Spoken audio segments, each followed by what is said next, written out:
उधर कांग्रेस की राष्ट्रीय प्रवक्ता अलका लांबा ने हर्ष महाजन की पार्टी बदलने पर बीजेपी पर हमला बोला। उन्होंने कहा कि हर्ष महाजन का बीजेपी में शामिल होना चौंकाने वाला है और पार्टी बदलने को लेकर क्या डील हुई इसका उन्हें पता नहीं।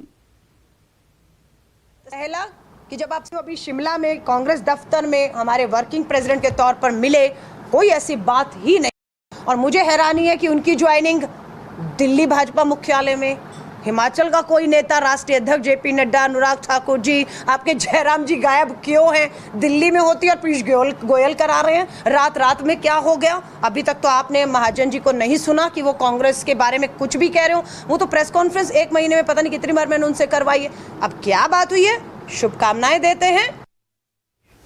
कांग्रेस के महासचिव और विधायक अनिरुद्ध सिंह ने बड़ा दावा किया। उन्होंने कहा कि मुख्यमंत्री जयराम ठाकुर ने फोन करके मिलने के लिए बुलाया, लेकिन उन्होंने साफ तौर पर मना कर दिया कि वो बिक नहीं सकते। अनिरुद्ध का दावा है कि बीजेपी ईडी और सीबीआई की डरा रही है और महंगाई बढ़ाकर उसी धन से बीजेपी अन्य दलों के विधायकों को खरीद रही है।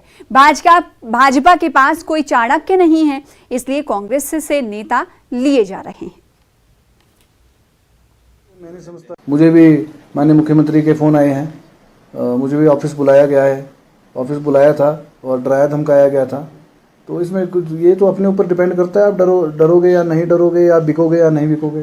लास्ट में ये बोलना चाहता हूँ कि हाँ, एक नेताओं को जो अगले चुनाव में आप लोग वोट डालें, तो उनसे नेताओं से ज़रूर एक एफिडेविट लें कि मैं नहीं बिकूँगा।